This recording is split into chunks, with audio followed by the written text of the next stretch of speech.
Disney plus पर Marvel Cinematic Universe के कौन कौन से नए प्रोजेक्ट्स को अनाउंस किया जा सकता है? क्या शज़ैम के अंदर दिखने वाली wonder woman actually deep fake थी? आखिर क्यों निकाला गया मार्वल की one of the earliest executive producers Victoria Alonso को? जैकरी लिवाई और ड्वेन जॉनसन के बीच में आखिर कौन सा पंगा चल रहा है? और आखिर जॉन विक 4 अपनी रिलीज के पहले हफ्ते में कितना कमा सकती है? ऐसे ही कई सारे गजब के अपडेट्स इस हफ्ते निकल कर आए हैं और उन सब से अपडेटेड होने के लिए हेडफोन लगा लीजिए और आराम से बैठ जाइए। हे गाइस, मेरा नाम है पंकज सागर और आपका स्वागत है गेमों को हिंदी के एक और फ्रेश वीडियो में। Now without wasting any more time, let's get started. चलिए सबसे पहले बात करते हैं मार्वल सिनेमैटिक यूनिवर्स के कुछ अपडेट से, जहां पर मार्वल के डिज्नी प्लस पर आने वाले कई सारे फ्यूचर के प्रोजेक्ट्स के रिलीज डेट को कमिंग सून में चेंज कर दिया गया है और ये चीज एक पॉसिबल डिले का हिंट दे रही है। जहां पर प्रीवियसली मार्वल स्टूडियोज के द्वारा इस साल सिर्फ और सिर्फ लोकी की सीजन 2 और सीक्रेट इन्वेजन को ही रिलीज किया जाना था, बट लगता है कि वो भी टाइम पर रिलीज नहीं हो पाएगी और हो सकता है कि ये दोनों ही सीरीज एक आध महीने आगे पीछे भी हो जाएं, जिसके कारण हो सकता है कि फ्यूचर के कई सारे प्रोजेक्ट्स पर भी इनका छोटा मोटा इम्पैक्ट भी देखने को मिल सकता है। और यहाँ पर ये चीज सैड इसलिए भी है क्योंकि इनिशियली 2023 मार्वल सिनेमैटिक यूनिवर्स के लिए एक बहुत बड़ा साल होने वाला था और ओरिजिनली यहाँ पर 3 थिएट्रिकल मूवीज के साथ 5 डिज्नी प्लस शोज भी आने वाले थे, जो घटकर बहुत कम हो चुके हैं। लेकिन इन सारे रूमर्स के बावजूद भी रिपोर्ट्स तो ऐसी भी निकल कर आ रही हैं, जहां पर मार्वल सिनेमैटिक यूनिवर्स के अंदर इसी साल 6 और नए स्पेशल प्रेजेंटेशंस को अनाउंस किया जा सकता है, जिसमें यहाँ पर सबसे पहले क्लेम किया जा रहा है सेंट्री की एक स्पेशल प्रेजेंटेशन को, जो बिहाइंड द सीन कई सारे रिपोर्ट्स के हिसाब से थंडरबोल्ट्स की मूवी के अंदर स्टीवन इवान इस कैरेक्टर को प्ले करते हुए नजर आएंगे। अब देखना होगा कि ये थंडरबोल्ट्स के पहले आने वाली है या उसके बाद। इसके बाद सिल्वर सर्फर का भी एक स्पेशल प्रेजेंटेशन प्लान किया जा रहा है, जो मोस्ट प्रोबेबली फैंटास्टिक 4 मूवी से पहले ही देखने को मिल सकता है। साथ ही साथ यहाँ पर अगैथा कोवन ऑफ केओस से पहले हमें मेफिस्टो का एक ऑफिशियल प्रेजेंटेशन देखने को मिल सकता है, जहां पर एक्चुअली साशा बैरन कोहेन रूमर्ड हैं इस कैरेक्टर को ऑफिशियली मार्वल सिनेमैटिक यूनिवर्स के अंदर प्ले करने के लिए। इसके अलावा मैन थिंग, घोस्ट राइडर और नोआ के भी अपने special presentations Marvel Cinematic universe में फ्यूचर में देखने को मिल सकते हैं। इन सब के ऊपर से राइटर्स गिल्ड्स ऑफ अमेरिका की लिस्टिंग में विजन के भी अपने विजन क्वेस्ट के डिज्नी प्लस सीरीज की खबर निकल कर आई है, जिसे एक्चुअली मेगन मैकडॉनल्ड और पीटर कैमरन लिख रहे थे। अब देखते हैं कि मार्वल स्टूडियोज इसे कब अनाउंस करता है।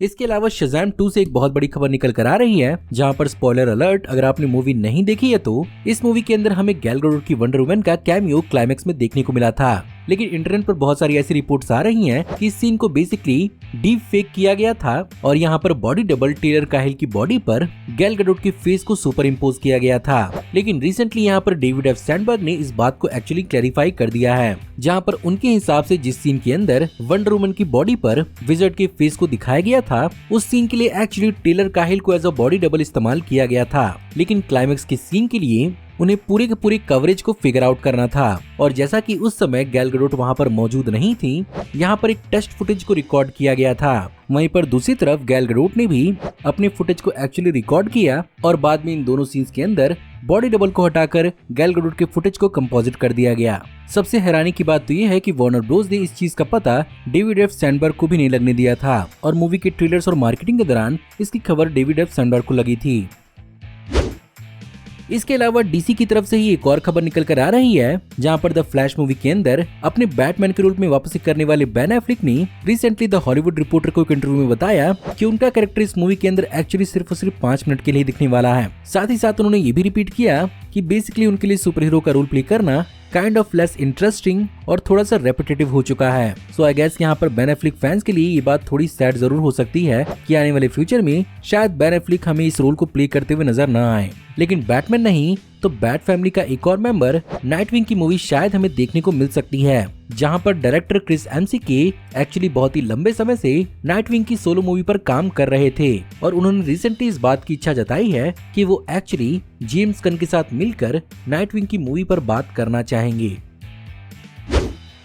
इसके अलावा डेयरडेविल बॉर्न अगेन सीरीज के कई सारे सेट फोटोज को भी फिलहाल रिलीज किया गया है और यहाँ पर एक्चुअली इस पूरी की पूरी सीरीज को एक ओरिजिन सीरीज की तरह दिखाने का हिंट दिखाया जा रहा है, जिनमें से एक फोटो मार्गरेटा लेविएवा का भी था, जो बहुत सारे रिपोर्ट्स के हिसाब से वो इस सीरीज के अंदर किसी प्रकार की फीमेल लीड का रोल प्ले कर रही हैं। बाय द वे, इस सीरीज के भी डिले होने के बहुत ही ज्यादा चांसेस लग रहे हैं। इसके अलावा जॉन विक सीरीज के अंदर शेरॉन का रोल प्ले करने वाले लैंस रेडिक की 60 साल की उम्र में 17 मार्च 2023 को नेचुरल कॉजेस की वजह से डेथ हो गई। एंड ऑफ कोर्स हॉलीवुड की तरफ से इन्हें सभी ने अपना अपना ट्रिब्यूट जरूर दिया और यहाँ पर एक्चुअली कियानू रीव्स ने जॉन विक 4 के प्रीमियर के दौरान उन्हें एक स्पेशल ट्रिब्यूट दिया। साथ ही साथ उनकी वाइफ स्टेफनी रेडिक ने एक्चुअली फैंस को अर्ज किया कि लैंस रेडिक के नाम पर momscare.org नाम की एक नॉन प्रॉफिट ऑर्गेनाइजेशन में उनकी तरफ से डोनेट करने के लिए। इसके अलावा despite being a decent entertainer, Shazam 2 का बॉक्स ऑफिस कलेक्शन बहुत ही ज्यादा अंडरवेलमिंग रहा है, जहां पर जैसा कि प्रेडिक्ट किया गया था इस मूवी ने एक्चुअली $30 मिलियन का ही पहला डोमेस्टिक बॉक्स ऑफिस ओपनिंग किया है, जहां पर पहली मूवी ने $53.5 मिलियन का डोमेस्टिक बॉक्स ऑफिस कलेक्शन किया था। और यहाँ पर दोनों मूवीज के बॉक्स ऑफिस कलेक्शन में 43% का एक डिफरेंस है, जो कि बहुत ज्यादा सैड है, जिसके कारण अब ये मूवी एक्चुअली DCU की वर्स्ट ओपनिंग मूवी बन चुकी है। डिस्पाइट की इस मूवी का ऑडियंस स्कोर रॉटन टोमेटोज पर 87% है। इस चीज पर रिएक्ट करते हुए डायरेक्टर डेविड एफ सैंडबर्ग ने अपना डिसअपॉइंटमेंट जाहिर किया है। वहीं पर शज़ैम के एक्टर ज़ैकरी लीवाई ने यहाँ पर वार्नर ब्रोस को दोष देते हुए इस चीज का रीजन मूवी की कम मार्केटिंग बताया है।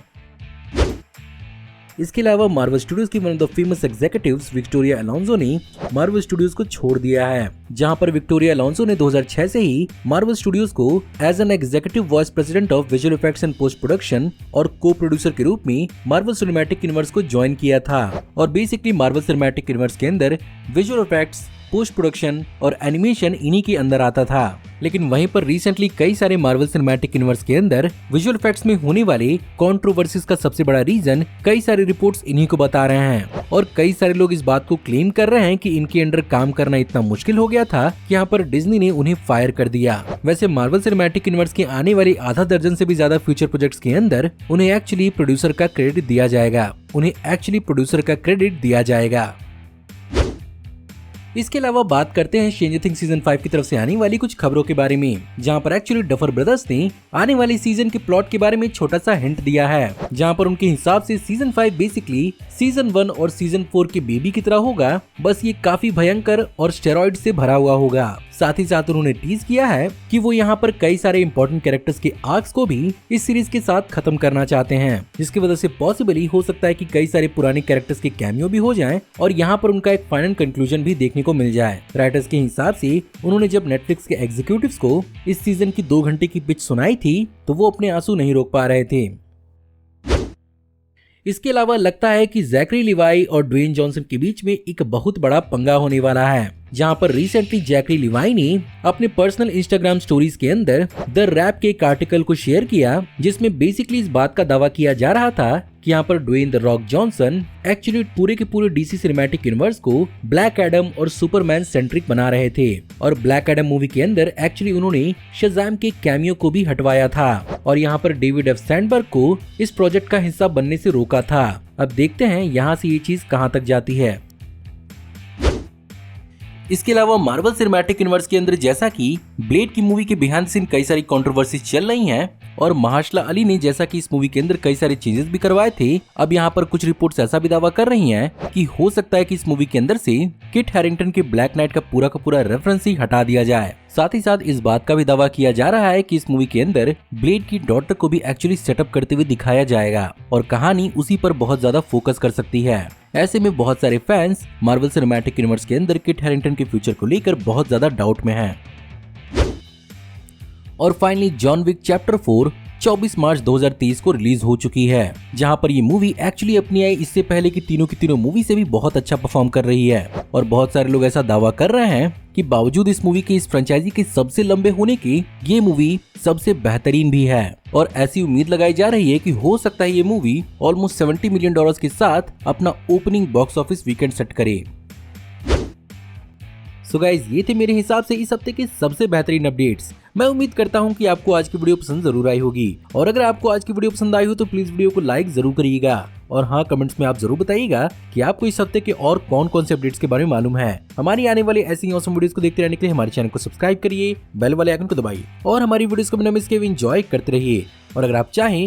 आप चाहें तो इस वीडियो के लिंक को अपने दोस्तों के बीच में जितना हो सके उतना शेयर करें। Thank you for watching, see you in the next video. Till then take care, good bye.